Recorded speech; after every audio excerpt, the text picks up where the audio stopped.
attack in mass or in large number. Do those exist? No, thank you. When? What? They don't have, like now, it's not happening that they're killing IDF soldiers in mass. But well, there are, you know, events that are happening I'm actually glad that you acknowledge that, right? You see, they're not killing the IDF, as you say. No, we're right? killing them. Yes. Yes. And yes. I'll tell you what, you're killing them at a extremely disproportionate rate. All right, they have disproportionate to what? Disproportionate to what? Excuse me, can I speak? Jesus. Yes, speak. Jesus is not here, but you can call Moses. No, Jesus is everywhere. Okay, got it. Funny. All right. Christ is king. Anyway, you know, there's a disproportionate casualty rate that exists in Gaza. You know, they have 60 times the amount of casualties that Israel had. All right, and you know, last time I checked, okay, there isn't an Iron Dome. Excuse me. What is wrong with this cockroach? Can you shut your cockhole? Cockroach is your no. Can Now you you're done. You're done. No. You're done. You're done. Shut your Why does Daniel keep interrupting him? You're done. Why do you keep? Wait, hold on. Why does Daniel keep interrupting him? I was speaking and you keep interrupting him. I don't care. Yeah, cockroach, you can keep this Nazi rhetoric to somewhere else. What do you mean Nazi rhetoric, man? Like he was speaking, and you keep fucking interrupting him. He will be respectful. Who dropped him down? Well, why aren't you respecting him and his time, allowing him to speak? Listen, dude, I will not accept being called a cockroach. You move on. When you act like a cockroach, you'll be called a cockroach. Cockroach is your father. Shut the fuck up. Yeah, you can call my Shut the fuck up. Don't call me names and then act naive. I will not accept it, dude. You can accept it. Fine, I will not. But did someone say good to more than 60 times? He did. Daniel literally said good. Why am I being kicked? I'm an American. Buttercup, you're an American. That was uncalled for, Daniel. I think you owe him an apology. I think you owe everybody an apology, actually. Why All right, yeah, Daniel, we're going to try this. For the fact that not enough IDF soldiers are dying in your eyes? Because I know, let's not get emotional. Daniel, let him speak uninterrupted for 1 minute, and then you can just ask me a question. No problem. Go ahead. All right, if you talk, you're going down. I love you, Daniel, but you're going down if you talk. Yeah. Go, Houdini. Speak. All right, thank you. So, again, there's a disproportionate casualty rate in Gaza, okay? And, you know, when we're observing the conflict, all right, I understand that, you know, there are certain groups that would like to soak up as much sympathy from the international community as they can, right? But it's difficult to do that when, you know, you seem so dominant, okay? The fact of the matter is, you said it yourself, IDF soldiers, they aren't dying, okay? The clips of IDF soldiers being assassinated, you know, political leaders in Israel dying in foreign countries, you know, I don't see it. So it just becomes a situation where it begs the question, you know, at what point is enough? These people, they don't have the capacity to resist. 70% of their infrastructure is gone. And, you know, somehow people still have an appetite for war. But, you know, there's no Iron Dome in Gaza. They don't have any fighter jets. You know, I'm not a fucking Arab. I'm a pale American, and I'm proud of it.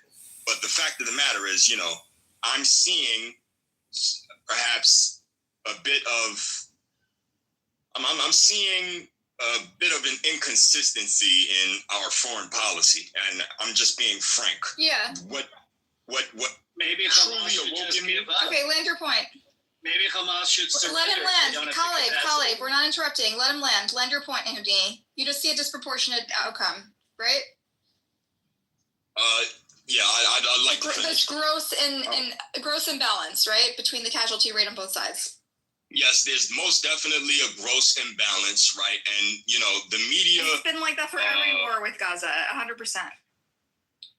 No doubt. I don't need your help, though. No disrespect. Always going to be that way. I'm helping you land your point so we can move on. No disrespect. I don't need your help. It's always. I don't see you helping the Jews. I don't see you doing anything. Wait. I suggest anyone who has a problem with the cockroach rhetoric to ignore that person and Buttercup can keep we moved on. We're moving on. I will not be engaging with. Yes, he's done. I will not be engaging with his argument. I suggest no one else who cares about this. Okay, No, Daniel I can think engage. it's important. I think It's it is important. fine. You can't defend your position, so Okay, I'm answering now. Okay, so Houdini, we've heard you. Now it's Daniel's I turn. will address this. First of all, this concept of proportionality is a made up. Please don't. They need to know it. I don't know. This is what I mean. Don't entertain. Listen, I know. I'm not going to justify. Don't worry. I'm not going to justify anything. Not entertaining anything that was said after the cockroach remark. Okay, let's just clarify. Houdini, are you aware that cockroach is a trope that was used by the Nazis to dehumanize Jews? Are you aware of that? No, I wasn't aware. Well, of that's that. why they're so sensitive to it. So you want to apologize? Are you aware that it's not a very nice word to use? My friend, stop. Houdini, do you want to apologize now that you know? No. Now that I know, moving forward, if I do it again, yes, I will apologize. But I won't apologize for that moment because I wasn't attempting to be prejudiced. Well, Okay. I'm Well, just it's gonna still a very for rude Daniel thing to sharing call a the human murder being. of You the murder fucking Can I answer right now? Okay, You know, finish the I just question like don't- an hour ago. on both sides, right? All right. So- Can All I right, let's answer? move on. Stop. I did want to speak about ACOT. So there's a little bit of Hold on, I was just asking. despite Okay, we're not that, talking. you We don't need to want to respond to what he respond said. first. Benny Adam, I want to respond to Houdini's claim. They don't. Oh, you want to? Okay, because they don't No. want to. Okay, Daniel, I'm you want trying to. Well, no, I am Daniel trying and to. Ellie said no. We're not going to respond to the. No, Daniel wants to respond. I'm trying to. My God, can I just answer for a second? Okay, so the concept of proportionality, as you presented, is a made-up concept. We should not hope for proportionality. I would hope for 0 people of the IDF that will die, and I will be completely happy with it. I think that in order for a war to be justified in your eyes, more IDF soldiers need to die. I don't see how is this makes sense. And Can we have an exchange? He responded to me. I'd like to this is respond what to I him. wanted to do before, but you snapped at me. Okay, so how about we do this? What's your name? No. Daniel, it says so in my PTR. Oh, no doubt. Well, look, maybe we started off on the wrong foot, but I think that we're all entitled to our perspectives. Here's the deal. War doesn't necessarily mean that, because 5,000 people died on your side, 5,000 people must die on my side. Exactly. Yes, I'm not shallow that way. But in any case, when it comes to the capacity of the Gazans, right, the fact of the matter is they are outmatched. They don't have fighter jets. They don't have an Iron Dome. They don't have nuclear weapons. 70% of their infrastructure is destroyed. They're on the verge of famine, according to a ton of international human rights groups. But Houdini, All right. so maybe So- they should surrender.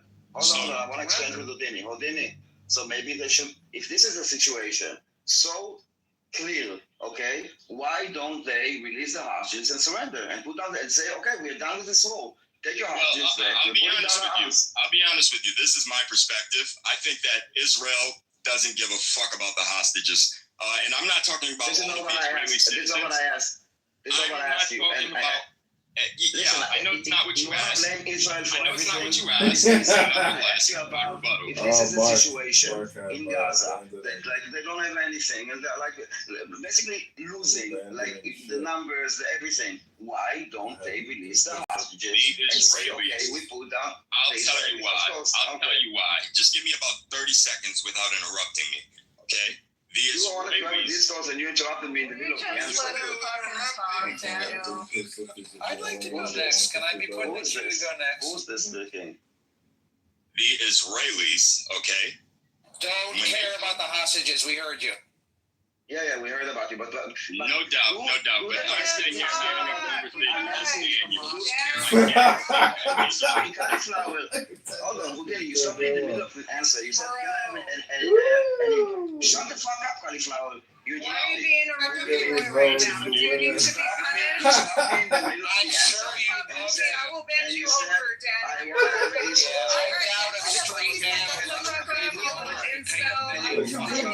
She cannot hold herself. Can you move yourself? I was in the middle of No, bitch, you know what? Cauliflower. Okay, guys, Daniel, you have 60 seconds, and then we're going to cauliflower. Okay. Wait, what about me? I was in the middle. And then Fred goes next. No, Balaka, be next. I was in the middle of an answer. Houdini stopped me and asked me You have 1 politely. minute now. Can we? Go. I will stop again. Every time I'm interrupted, I will stop No, again. 1 okay? minute. No, That's what we'll 1 do. minute.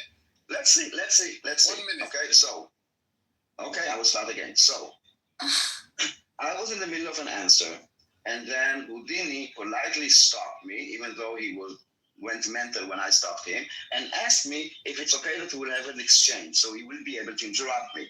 And I said yes, meaning that we will have an exchange. And now he basically goes on a speech, and when I try to interrupt him, Cauliflower and the rest of the band is like, Daniel, let him speak. So if he doesn't want to have a discourse, I want to finish my answer. If he wants to listen to himself, don't call it a discourse. Don't speak. And Cauliflower, no one asked for your opinion. I don't know who you are even. Okay. So the proportionality has nothing to do with war, okay? It's not a rule of war. When people talk about proportionality in war, it means that, for example, the type of attack and the ammunition that is used is proportional for the objective of that attack, okay? It's not about like they raped 4 people, we will rape 4 people. They slaughtered 1,200, we will slaughter. It doesn't work like this. We would be okay with ending the war with 0 people that are dying in Gaza.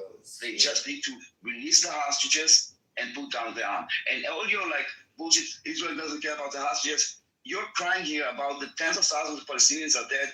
Why don't you ask the exact same question with using the exact same metrics about the Palestinians? Don't they give a fuck about their own people? Don't you give a fuck about the Palestinians? That all you talk about Israel.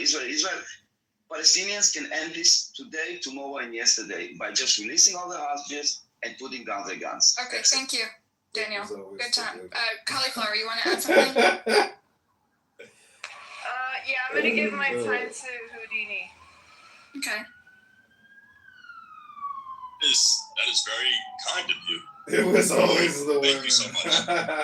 So, when you're in negotiation, right, for peace, I'm curious, if you're sincere about achieving peace, do you kill the negotiator? Great question. Yes. Ask the Palestinians. So, first of all, we're not negotiating peace. This is a hostage negotiation. Now, imagine, for example, there would be... I'm still answering. It's important to you. One at a time. I just want to say, Buttercup, it is my turn. He did answer my question sufficiently. He said, yes, we killed the negotiator, and I'm satisfied with that answer, but I'd like to proceed with the rest of my response. It's a two-parter, Daniel. It's a two-parter. Let him finish his question. I didn't finish my answer, though. No, Houdini still has time. Houdini still has time. All right, give me one more question, Houdini, and then we'll move to Daniel. You know what? Fuck it. Listen, guys. If it's about discourse about just hearing yourself, hearing the question, enjoy it. Enjoy it. He's so angry, Okay, I'm angry, and Otello, and Cauliflower, and Houdini. Listen, I don't give a fuck about them. It's always the women. All right, enough, guys. Enjoy You're your still taking Houdini's time. Otello, again, you and Cauliflower are like. No one asked, not you and not Cauliflower. It's not his time, it's my time, and you're wasting it. You guys, we're getting hung up on times. Enough. Let's move on. Let's be grown-ups. All right, can we move on from this topic because it's turning into a shit show. Well, it's time to move on because one little guy We've been gets very debating this for emotional. 3 days. To fill you in, we've been debating whether or not it was smart for them to bomb their hostage negotiators when they're trying to negotiate the release of the hostages for 3 days now. No one's sure why the fuck Israel did that. Daniel has theories. I have theories. We all have theories. It was a criminal prime minister that did this. All right, well, I wasn't. I'd like to jump in. Excuse I'd like me. to jump in. Excuse me. Maybe I just go ahead and jump in. Miss Buttercup. Maybe I just go ahead and talk. I wasn't Houdini, able it's to my finish turn now. my Houdini, point. it's my turn now. You I've heard enough from you. I've heard enough from you. I've heard enough from you. Don't move. Crazy. God damn. Sorry. All right, Houdini. Let me just clarify that, like, we in these Jewish or these pro-Israel, pro-Pally rooms, we've been dating for 4 days now. Like, why Israel did this, and there's different theories, and nobody's really sure why they did it. But what we do know is that it failed. That there was the Mossad was maybe going to go in and do a surgical Well, thing. Buttercup, I'm so sorry for interrupting you, but I actually had a perspective on why they did it, and I All was right, so actually share your trying to perspective, complete and then my we can move thought. on. Thank you. All right. So if we could rest our necks for a minute at least. Yes, Israel has no interest in peace. That's why they did it. Okay. They have an appetite for war, plain and simple. All right. You don't kill the negotiator when you're trying to sincerely negotiate peace. They killed, what's that guy's name? I'm not good with Arab names. Ismail Haniyeh. Hania. Yes, Haniyeh. They killed Haniyeh, okay, in Iran, all right? And he was a negotiator.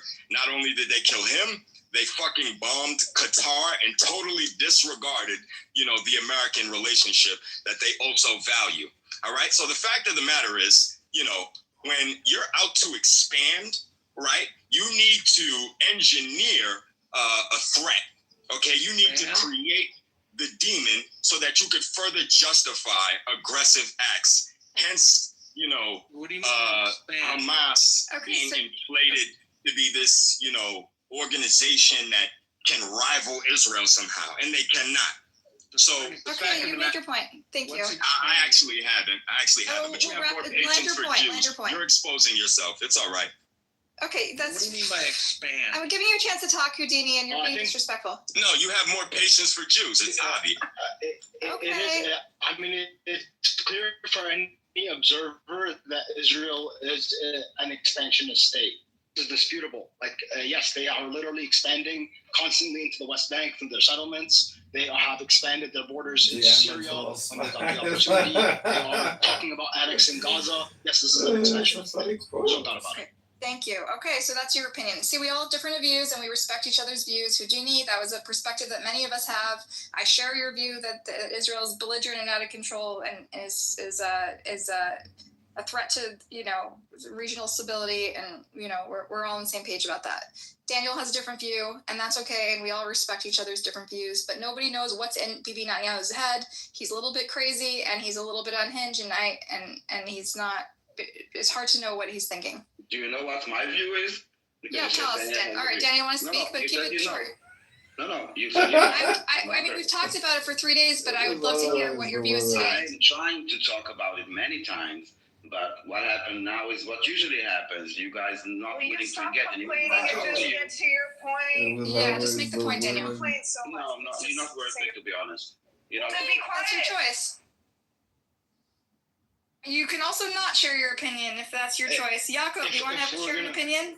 So wait, if we're going to move on, I did want to go back to the AIPAC thing. So what a lot of people get wrong, AIPAC, despite being called a political action committee, isn't registered as a political action committee. There are subsidiaries that may be, but AIPAC itself is registered as a they work with 501c4. Yes, yeah, but they are not themselves a political action committee by law. So they're registered as I think it's called a 501c3, C4, something like that. They file every document required by the Federal Election Commission. Yes, but as a 501, yes, as a nonprofit, they do not have to disclose how much money they raised, nor do they have to disclose where this money came from. So we don't actually know where the money's coming in from. Really? Because we do track a lot. A lot of it is reported. Just there's a database for. No, it would be not AIPAC itself, like the nonprofits have to report things a lot. Nonprofits have to report a lot of things, including where they get the money from, who their salaries. No, they don't. Yes, they do. They have to report expenditure. They have to report expenditure. What they spend the money on. The important part is where the money comes from. Provide a source, okay? You can ChatGPT this. Okay, but okay. So ask ChatGPT for the source and post in the link so we can all be on the same page. Here.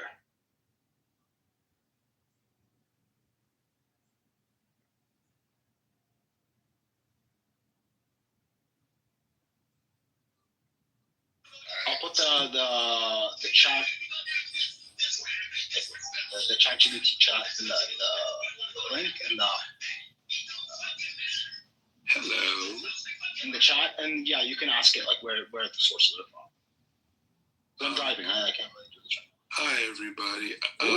Can someone tell me what the title said? It says story time with Buttercup, which is who's me. Oh, so making up stories. What's the story? We were. It started off just like getting to know people and hear their stories, but now we're kind of moved back into the usual bickering over Israel-Palestine. Oh, free Palestine. Got anything to add about the Qatari, the bombing, the negotiators in Qatar? Hold on. APAC is a 501c4, not a 501c3, which is lobbying and advocacy groups for 501c4s. And what are the regulations? They pretty much have to file everything with the FEC where they donate money to. Yeah, but not Where do they get their money from?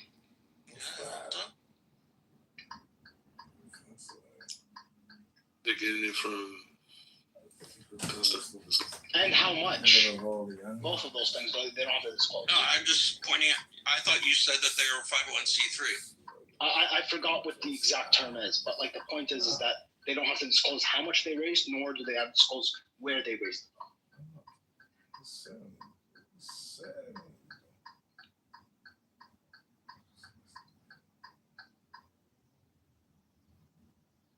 PACs and super PACs must disclose all donors above $200 per year to the FEC. Yes, but they're not a super PAC. That's the thing. No, PAC. They're not a PAC. It's super. Yeah, but they Yes, have are not a PAC that spends money on races, and that PAC reports things. Okay. Exactly, but they themselves are not a PAC. Right, but the people have to donate to the PAC for them to spend money on races, and all that is tracked. If you donate to the PAC, yes, but if you donate to a PAC, which I know calls itself a PAC. But okay, so I posted in the chat an article about who's funding AIPAC. For decades, they didn't spend money directly on elections, but that's changed in recent years. They're hugely influential in our elections. Politico and other outlets have reported that it's prepared to spend $100 million on ads, blah, blah, blah. They are closely tied. Allies and affiliates have spent about $30 million in the 2024 election cycle. Sludge analyzed the group's federal. Oh, shit! It's paywall. Let's see if I can get it past the paywall. There's like just Google past paywall. Like there's a bunch of. Yeah, I found it. I know. Paste.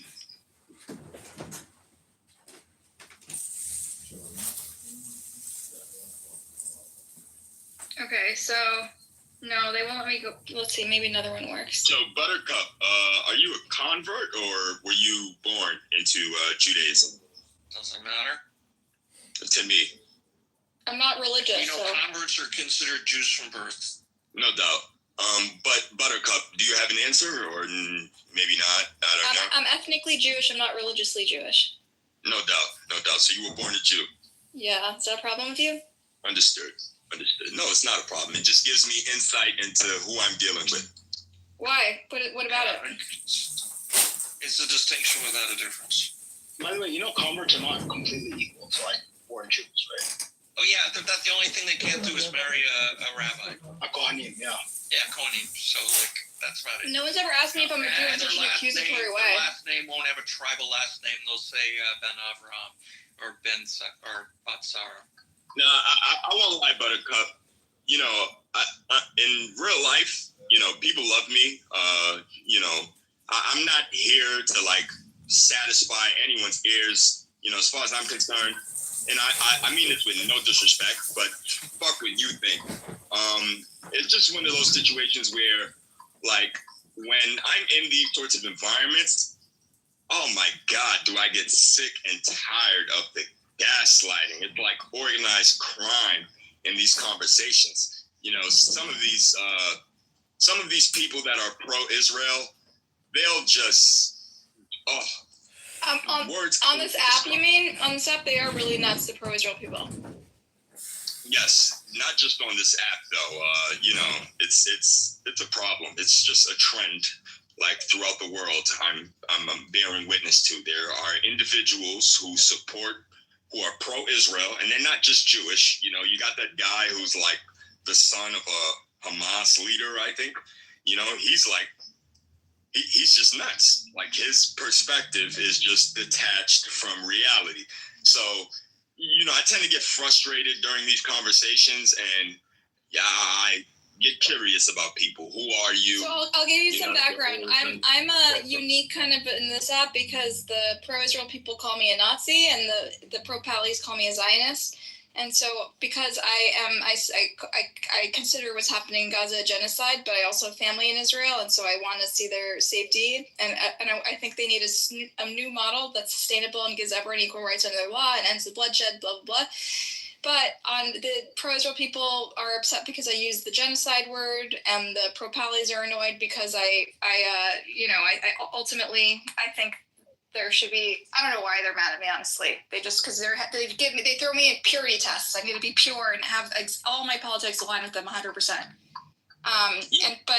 But overall, people see me as more anti-Zionist, even though I don't take the label. As an outsider, yeah, I see them as two sides of the same coin. If I talk to a pro-Pally, let's say, you know, these pro-Pallies, you know, they're great people for the most part, but like a lot of them will bring out that, you know, that tendency, like that you see from the mainstream media when you say something maybe a bit in the gray area, they'll just start labeling you and trying to censor you.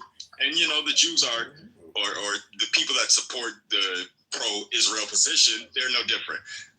But, you know, I wish you luck. You know, you're definitely a unique person. I haven't encountered many like you, but I definitely wish you luck. And I'm sorry we got off on the wrong foot if I was a little harsh. You know, it's tough to manage these rooms because they get really chaotic quickly. So, Houdini, I actually have a question for you. So earlier you said like you're obviously an American, and that you're a Christian, and that you have no affiliation with like the Arabs there, or you don't feel anything towards them. But do you feel any kind of affiliation towards the Arab Christians there? Well, they're Christian, so, you know, anywhere there's a Christian, Godspeed. You know, I'm rooting for them. My God is rooting for them. And I think that answers your question sufficiently. Yeah. Do you mind if I ask like what kind of Christian you are? You know, I think it's an identity thing. You know, to be totally honest with you, I haven't read the Bible in a while. But, you know, I was raised in the church, and from time to time I go, and, you know, I love my culture. I love my heritage. So I just embrace the identity that I've been given or that I've inherited. Okay, so you're like non-denominational, like Protestant. Yeah, consider me non-denominational. Okay. Oh, thanks. And Amos here is our elder. He lives in a kibbutz in Israel, and he hosts these coexistence rooms. And so everyone loves him, from the right wing to the left wing to the nukhbas, he calls them, the pro-Pallies and the pro-Israels. Everyone loves Amos. In fact, I overheard some folks, some Muslim Arab-speaking people who were talking about how they would rescue him if Hamas ever came for him. They would join. They would even join the IDF to rescue our beloved Amos that he got kidnapped. Amos did get nutty after October 7th, though. Like I remember almost calling Gazans a human animal. Wait, Buttercup, are you intentionally retarded or just by birth? Who's calling me retarded? Not Bendish, man. Prince. Oh, Prince? Why are you calling me retarded? For many reasons. Well, let's be specific. Give me one reason. It was always the women. So they would rescue Amos and join the IDF. Retarded statement number one. Only one of them said that, okay, to be fair. Excuse me. Yeah, okay, now it's one. And then if we look into the one, it's probably not even a Muslim. Okay, and then we get into, I'm all good and mighty. The pro-Israel crowd call me Nazi, and the pro-Palestine crowd call me a Zionist. That's because you're a fucking Zionist. You're a fucking Zionist who thinks, okay, poor little Gazans are getting killed and genocided. But you know what? The rest of you fucking Jews who live on 80% of stolen land that was taken by killing Palestinians, it's fine. So my family lives there. They deserve to keep the stolen fucking land.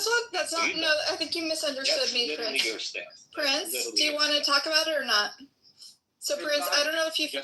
I don't care if you call me a Zionist. I don't care if you call me... I don't think... It's not what I call... It's not about... Neither the term Zionist or anti-Zionist is offensive to me, okay? So I'm a Zionist if that's what you want. That's what I am. It's not because that's fine. I am. We don't disagree. Why are you fighting me? That's fine. Because you try to act all innocent when you're a fucking Zionist.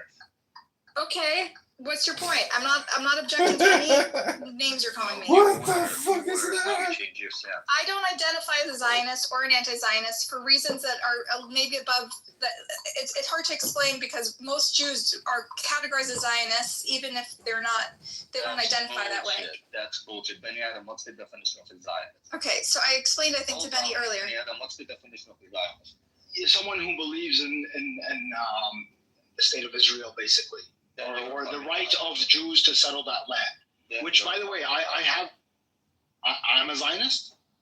Not you, but okay, no, but Buttercup doesn't believe that. That's the thing. Like I remember, I asked her once explicitly on this. Textbook definition Zionist. Period. It doesn't matter. Oh, it's just no. It's literally the textbook definition does not matter. All right, let Benny speak. Because, like, I remember asking her explicitly, like, do you think that Jews have a unique right to settle that land? And she said no. So it doesn't really make her a Zionist, does it? I believe in a binational state. Let me tell you what I believe, okay? Do you believe the state should be obliterated? I believe in a binational state where everyone has equal rights under the law. I believe that people should be compensated. Can I finish the conversation? Can I finish what I'm saying? I believe in a binational state. We should redo the whole thing. We need a new model which gives an independent, secular, binational state under law that gives every person between the river and the sea freedom of movement and equal rights. The people who committed war crimes must be prosecuted equally under the law. The people who had their land taken away in 48 till today or had suffered any of the consequences of the 70-year atrocity must be compensated and given reparations. And I think that we need to have a new model that's sustainable because the old models created escalatory violence for 70 years. And for saying that, I've been called a capo. Hold on. Do you believe the state of Israel should exist? Not in its current form, no. So in what form? So the reason they call me a explain to you what form. And what? It doesn't matter, bro. A secular state. So basically, hold on, Buttercup. Under this hypothetical secular state, would there be a birthright for every Jew on the face? No, there would be a non-discriminatory immigration policy that applies to everybody. Okay, there you go. You're no, shut up.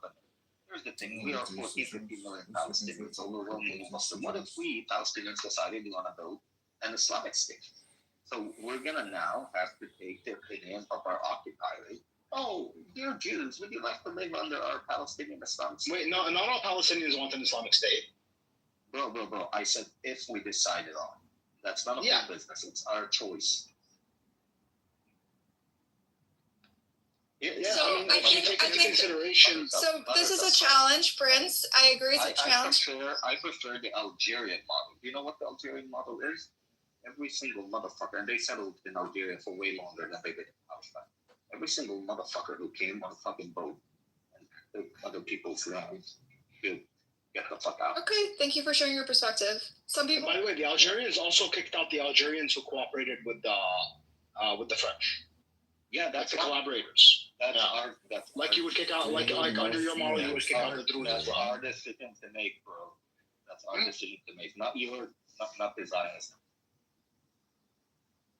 So I think it's perfectly understandable, like why what this gentleman named Prince is offended, right? Because both of you are valid for feeling the ways you feel. Like if I was Buttercup, and I identified as a Jew, that was my identity, then yes, I would support the things and the concepts that support my people. And the notion of a Jewish state is one of them. No other Jews have. No, but she doesn't support a Jewish state.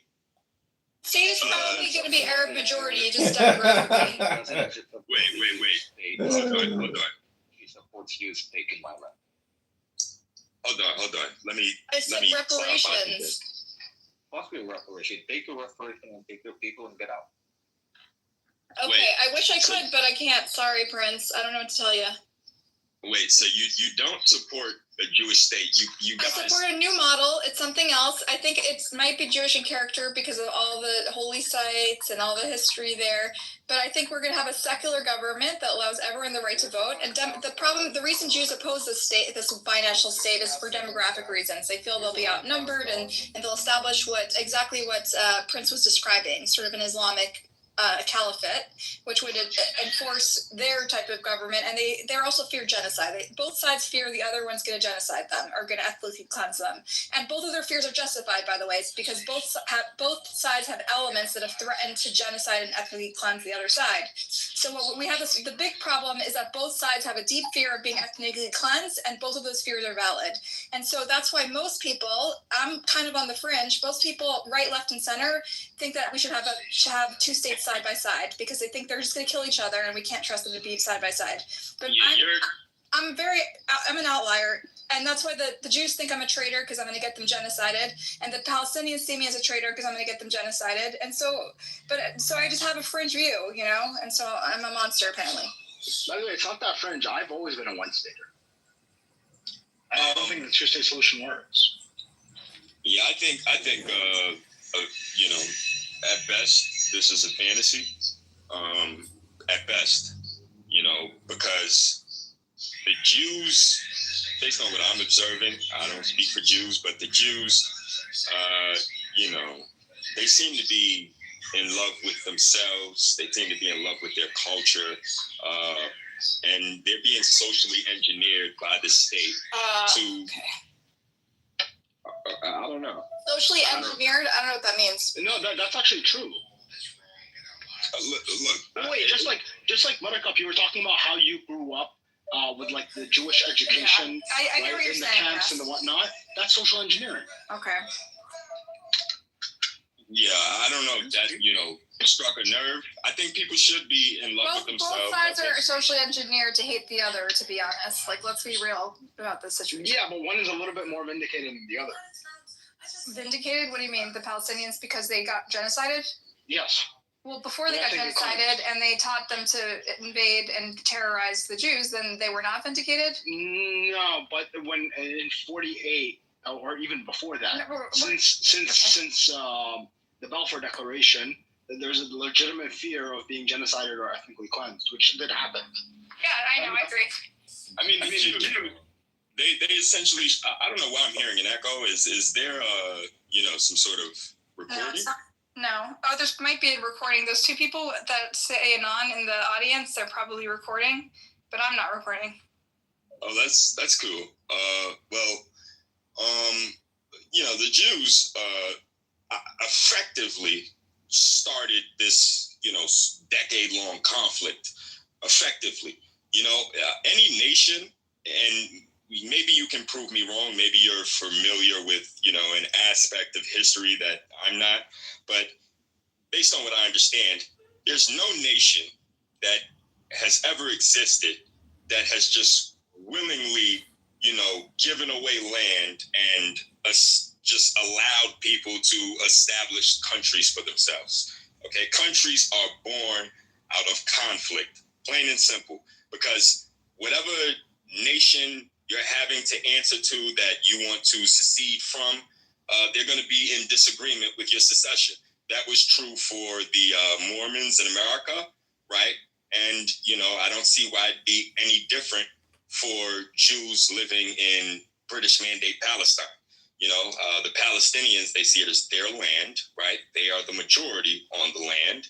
And here you are saying that I'm going to incorporate territory and form my own country. I'm going to carve out a piece of property on your land and we all know declare it my own. Yeah. I seen, all of the Arabs in the neighborhood deciding to attack what essentially is a foreign presence because, most of these people were fleeing from all parts of Europe. Yeah, we're all familiar with the history. We don't need to recap it. Anti-Semitism, no doubt, but I will anyway. But it's wasting our time, honestly. Like, it's hard to have a conversation if we're going to recap the whole history every time. Find that impatience for the Jews in your room. I'm very impatient for the Jews, trust me. No doubt. I'm not seeing it, though. In any case, when it comes to, those Jews starting that state in that territory. I don't see the Arabs as distinct in their human behavior for attacking them. It's, nature taking its course. You try to start a state in my country, some separate country, and that means war. Yeah, we understand. It's been true for every country since the beginning of history. Okay, fair enough. That's we're expressing your view. Oh, pleasure was mine. Almos's room is open. If you want a more peaceful room, Houdini, Almos, the peacekeeper, coexistence, kibbutznik is open to his room. You can go over there if you want a different vibe. But here we fight each other. Which is more fun. Welcome back, Noah. Yeah, what's up? So Noah, I'm getting tried as a Zionist apparently, which is fine. I'll take it. You're getting tried?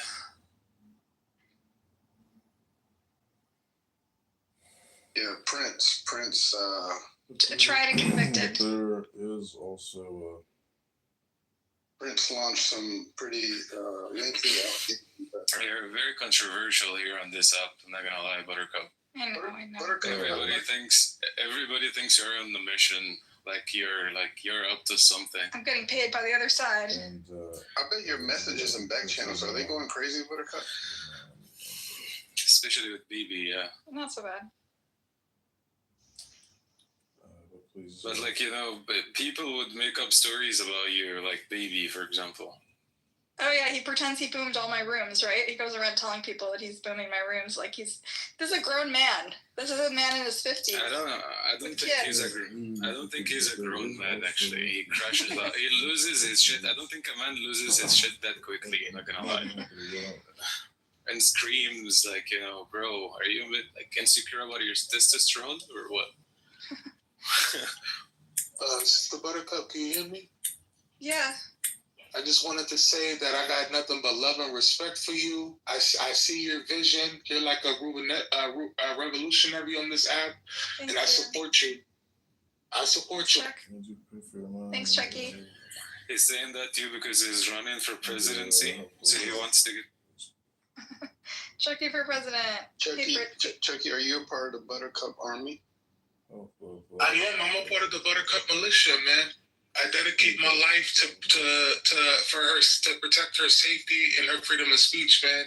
No matter how many times people attack her, I'm gonna forever stand up for her. Do you take a bullet?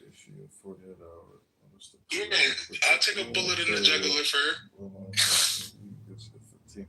Have you guys ever heard of John Mearsheimer? Yes, we all know him. He's like the guy. He's an academic that talks about. You wrote the Israel Lobby, right? Like the AIPAC book. Yeah, he wrote a 26-page paper in 2006, and you guys can read it for yourselves. I won't go through it, but I read it and I was like, wow. I think most people in this room have read it or know of it or familiar. You would have thought, he was in 2025. Like, it's literally, it's damn near, it looks like a blueprint. What is it called? It's the Israel Lobby and United States Foreign Policy, I think. It's by John Mearsheimer. This dude, by the way, right? Let's just take this into account. He's not he's not like the janitor at the White House or like the valet. This guy worked directly under Bill Clinton, and he was like a professor at Chicago University. And of course, when he comes out with this paper, the labels they just start coming up. Oh my God, anti-Semitism, and I don't know. Something's up. Something's definitely up. Do you think the United States, right, is a Christian country, predominantly Christian country? Is it a military strategic alliance with Israel, or is it a religious alliance? Do I think? Say that again. Sorry. Is it more of a military strategic alliance with Israel, or is it more of a religious alliance? Why the political Christian right aligns itself with Israel? Yeah. It's a more, I mean, I've heard different versions, but I think for most of them, it has to do with their end of times predictions, right? Like their end of days prophecies. Where like all the Jews congregate in Israel and die somehow. I don't know exactly how it plays out. I think that Israel perhaps started as a practical military ally, because at the time at the time of Israel's inception, I think the Soviets had a lot of influence in the region, and the Israelis effectively assisted in undermining Soviet influence in that part of the world. But, as far as the religious aspect of the conversation is concerned, I see religion being leveraged against the American public to essentially bamboozle folks into supporting things like the G word. I don't even got to say it. You're a Christian, you believe in Christ. Well, Christ was a Jew, and, you should support such and such Christian beliefs. Sorry to cut you off, but I do want to move. I think, I'm exhausted and almost has a very different vibe that I think we should support. And I'm moving over to his room. So almost, we'll see you on the other side. Hey, we'll continue that talk with you. There was a man, Talk about like you're talking right now. Some people out there, okay?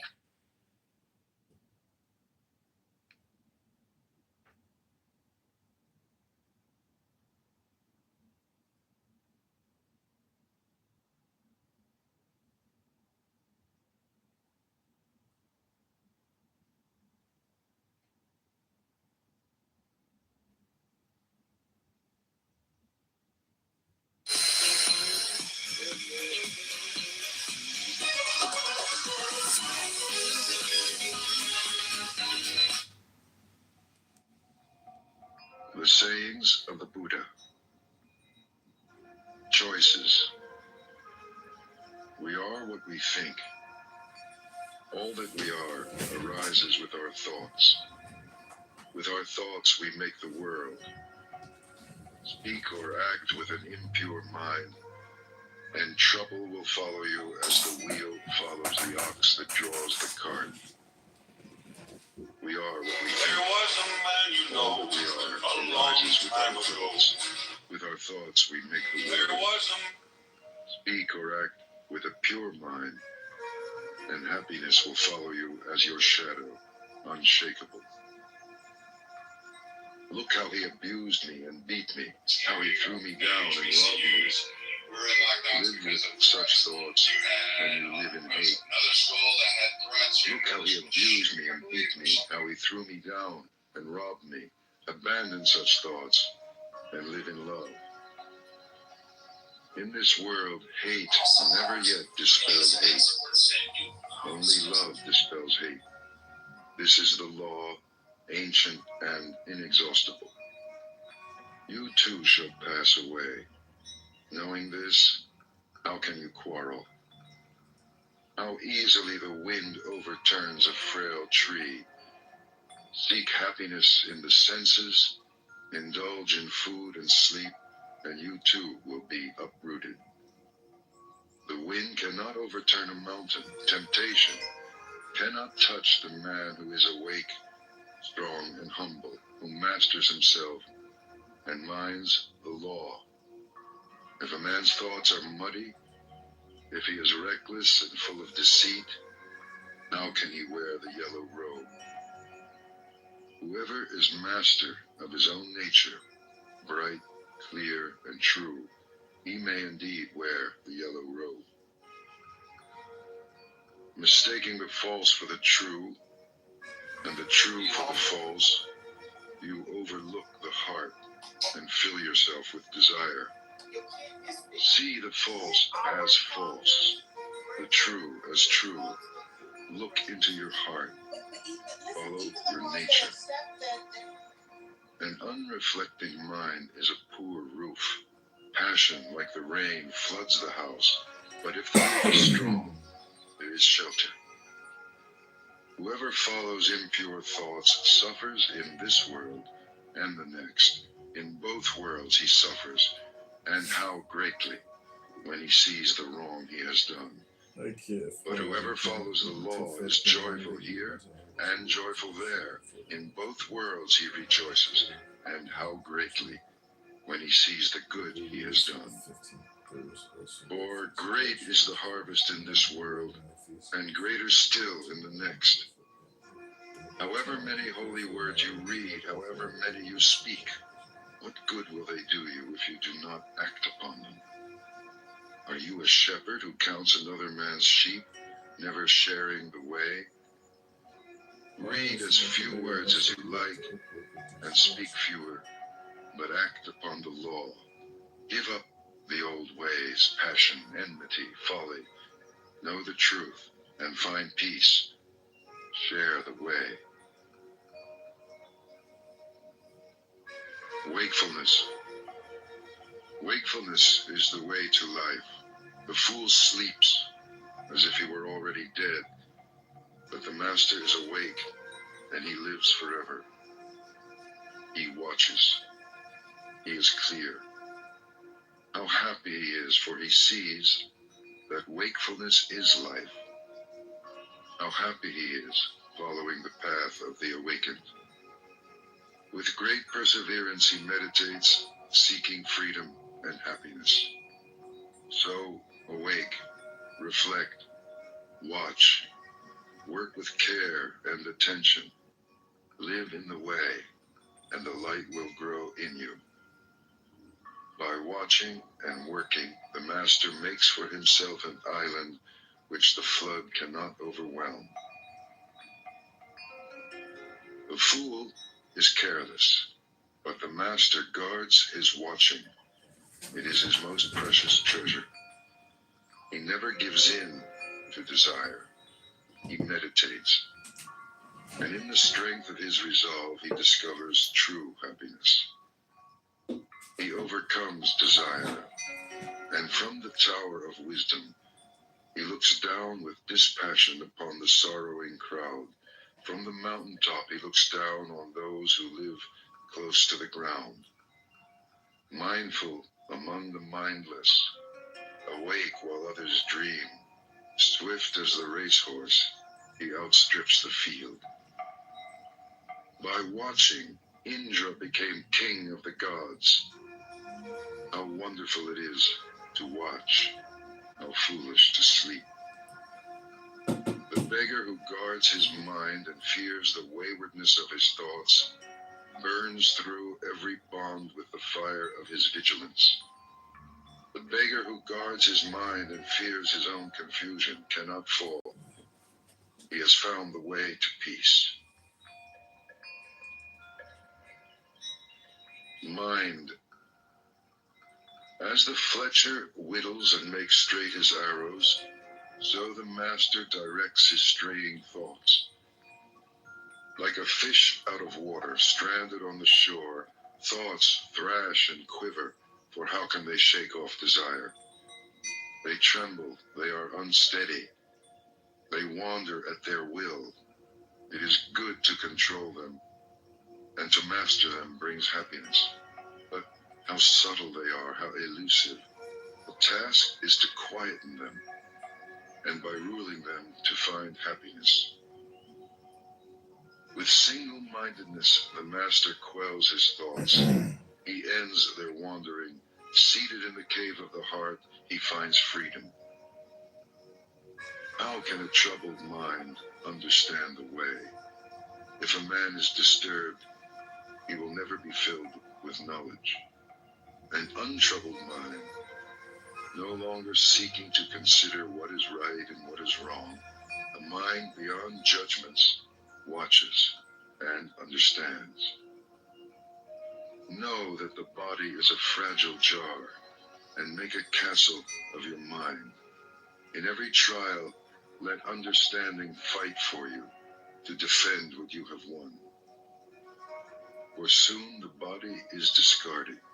Then what does it feel?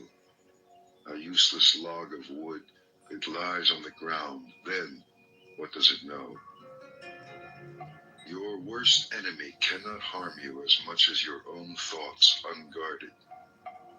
But once mastered, no one can help you as much, not even your father or your mother.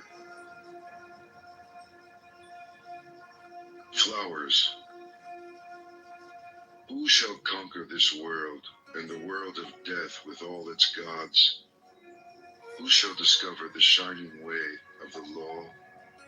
You shall, even as the man who seeks flowers finds the most beautiful, the rarest.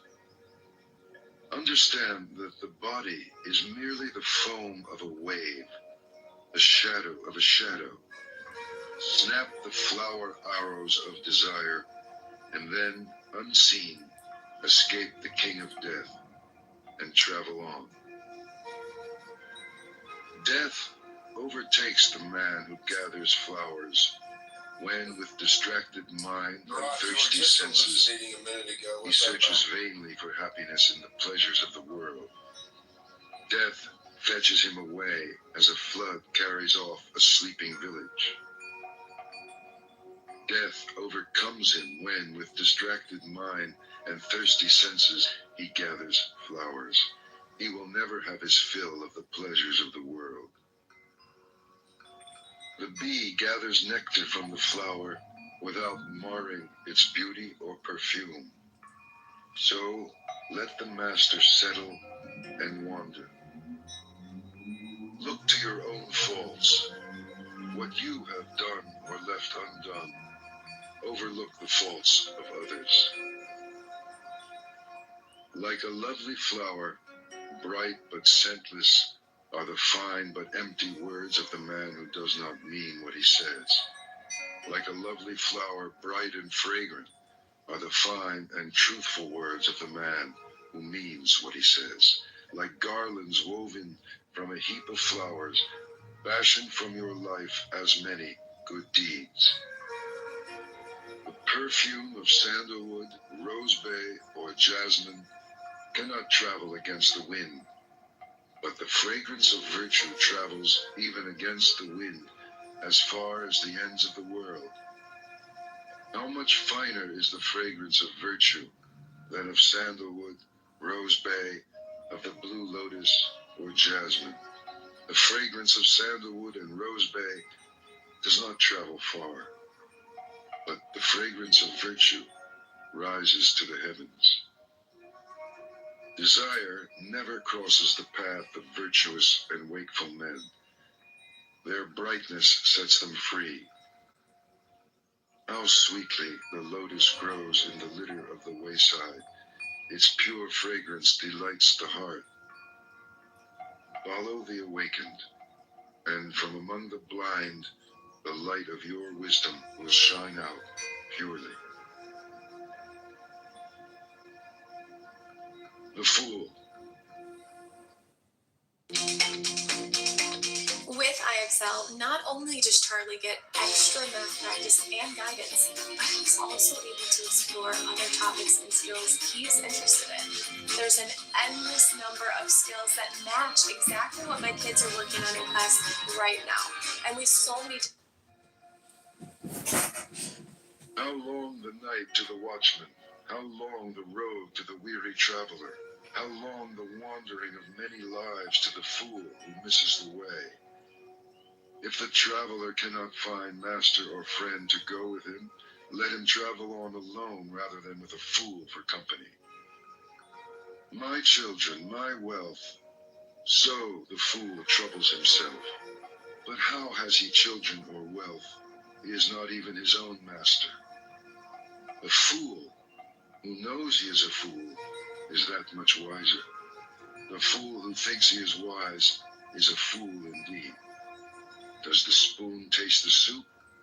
A fool may live all his life in the company of a master and still miss the way. The tongue tastes the soup.